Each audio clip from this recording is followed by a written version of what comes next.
Welcome to another episode of When You Understand. To kick things off, here are the answers for last week's twists. Did you figure them out? If you didn't watch last week's episode or don't particularly care about the answers, feel free to skip ahead to this week's story. I've added chapter breaks to the video. But before then, let's check the answers. Last week's story was If You See a Doppelganger. The narrator notices they have a doppelganger imitating their every move and recalls a conversation with a friend that states, if you don't look at the doppelganger for 1 minute, then it will kill you and make it look like a suicide. The doppelganger constantly mimics your moves like a mirror, so if you raise your right hand, it raises its left, and so on. The narrator realizes they're late for the train and so they run off. Their mother doesn't seem to notice the doppelganger, but once they reach the station, the narrator is surprised that the doppelganger can get through the gate and is amused at everyone's reaction to this.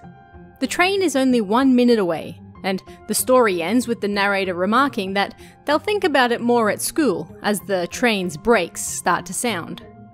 So, what was going on in this story? This one can be a little confusing, so let's break it down. The pitch-black doppelganger acts like a mirror. You lift your right hand, it lifts its left, like looking in a mirror. If you don't look at the doppelganger for 1 minute, then it will kill you, although it will look like a suicide to the outside world. His mother apparently can't see it at home. The boy rushes to the train station and passes through the ticket gate.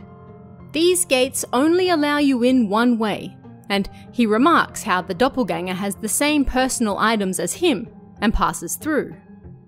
Everyone there seems surprised as he rushes towards the platform. The train is 1 minute away. Then he hears the sound of the train's brakes, and the story ends. What happened?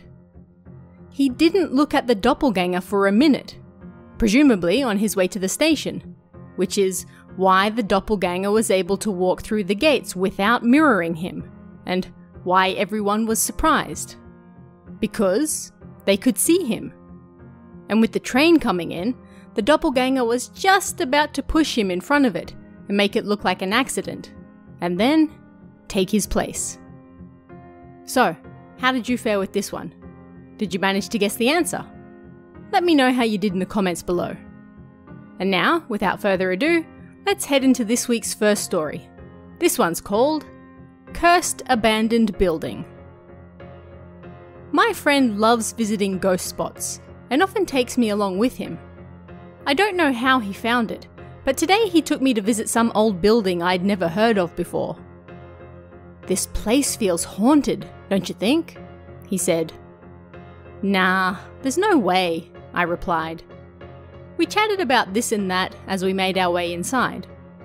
There was no furniture or anything, just some letters written on the wall in blood. "What is that? Ooh, that's creepy," my friend said. "This building is cursed," it says. How stupid. "Hey, let's go home." "Yeah, doesn't look like there's anything here anyway," I agreed. "Let's go." We quickly left the building. "Why were you in such a panic?" I laughed. "You almost tripped over that thing on the ground." "That's enough," he replied with a laugh. "But nothing happened. It was kind of disappointing." "Yeah." So, what do you guys think really happened here? Let me know in the comments below. And we have one more story for you this week. This one's called A Question of Life or Death. A man with a gun kidnapped me. I'm going to ask you some questions now, and you must answer with either yes or no. I will release you if you answer them all correctly, but if you lie, then I will kill you.